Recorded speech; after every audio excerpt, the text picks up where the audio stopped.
हाय दोस्तों, आज हम बात करेंगे एक ऐसे महान युद्ध के बारे में जो भारत के इतिहास में अपना प्रभाव के लिए जाना जाता है, एंग्लो मैसूर वार्स। ये wars British east India company और मैसूर के सुल्तान टीपू सुल्तान के बीच हुए थे। चलिए जानते हैं इन युद्ध की पूरी कहानी। 18वीं सेंचुरी में भारत में कई छोटी छोटी राजवंश की सरकारें थी और ब्रिटिश ईस्ट इंडिया कंपनी अपने प्रभाव को बढ़ा रही थी। मैसूर की सल्तनत, जिसका शासन हैदर अली और उसके बाद टीपू सुल्तान ने किया, ब्रिटिश के लिए एक बड़ा खतरा था। हैदर अली, जो मैसूर के महाराजा थे, उन्होंने अपनी शक्ति और मिलिट्री टैक्टिक्स से ब्रिटिश की सुप्रीमेक्सी को चैलेंज किया था।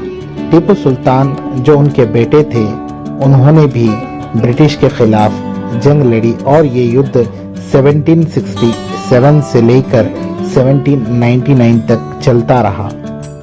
एंग्लो मैसूर वॉर कुल मिलाकर 4 प्रमुख युद्ध थे जो ब्रिटिश और मैसूर के बीच लाए गए। पहला एंग्लो मैसूर वॉर।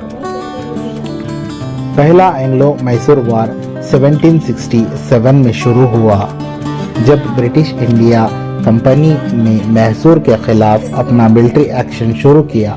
इस युद्ध में हैदर अली ने अपनी शक्ति का प्रदर्शन किया और ब्रिटिश को मुश्किल में डाल दिया। ट्रीटी ऑफ मद्रास के तहत ये युद्ध 1769 में खत्म हुआ, जिसमें दोनों तरफ से शांति का संदेश दिया गया। दूसरा एंग्लो मैसूर वॉर।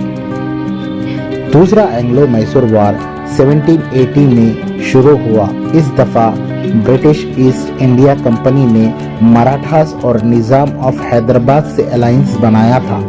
हैदर अली ने उन सभी को अपना शिकार बना लिया और अपनी जीत का प्रदर्शन किया, लेकिन ब्रिटिश ने मैसूर के अंदर घुसकर हैदर अली को हराया। ये युद्ध 1784 में ट्रीटी ऑफ मंगलूर के साथ समाप्त हुआ, जिसमें दोनों तरफ से आपस में दोस्ती का वादा किया गया। तीसरा एंग्लो मैसूर वॉर। 1790 में टीपू सुल्तान हैदर अली के बेटे ने मैसूर का शासन संभाला और ब्रिटिश के खिलाफ अपना प्रभाव बढ़ाया। ब्रिटिश ईस्ट इंडिया कंपनी ने एक बार फिर टीपू सुल्तान से युद्ध किया। ये युद्ध काफी लंबा चला, लेकिन अंत में टीपू सुल्तान को श्रीरंगपट्टनम के वार में हार का सामना करना पड़ा। 1792 में ट्रीटी ऑफ श्रीरंगपट्टनम हुई, जिसमें मैसूर को अपने कई क्षेत्रों का त्याग करना पड़ा और उन्हें ब्रिटिश के सामने एक समझौता करना पड़ा। चौथा एंग्लो मैसूर वॉर। ये युद्ध सबसे विशाल और अंतिम युद्ध था एंग्लो मैसूर वॉर का। टीपू सुल्तान ने अपनी पूरी ताकत लगाकर ब्रिटिश को रोकने की कोशिश की, लेकिन 1799 में श्रीरंगपट्टनम के युद्ध में ब्रिटिश ईस्ट इंडिया कंपनी ने अपनी सारी शक्ति लगा दी। टीपू सुल्तान ने अपनी प्रजा और देश के लिए शहादत दी और ये युद्ध उसकी मौत के साथ समाप्त हुआ। चौथा एंग्लो मैसूर वॉर में मैसूर की सल्तनत पूरी तरह से टूट गई और ब्रिटिश ने उसे पूरी तरह से अपने कब्जे में ले लिया। एंग्लो मैसूर वॉर ने भारत की इतिहास को बदल दिया। टीपू सुल्तान की शहादत के बाद मैसूर का शासन ब्रिटिश के कब्जे में आ गया और मैसूर की आज़ादी खत्म हो गई। इन युद्ध के बाद ब्रिटिश ईस्ट इंडिया कंपनी का प्रभाव और भी मजबूत हो गया। ब्रिटिश ने भारत के एक बड़े हिस्से को अपने कब्जे में कर लिया और उनका राजनीतिक कंट्रोल बढ़ गया।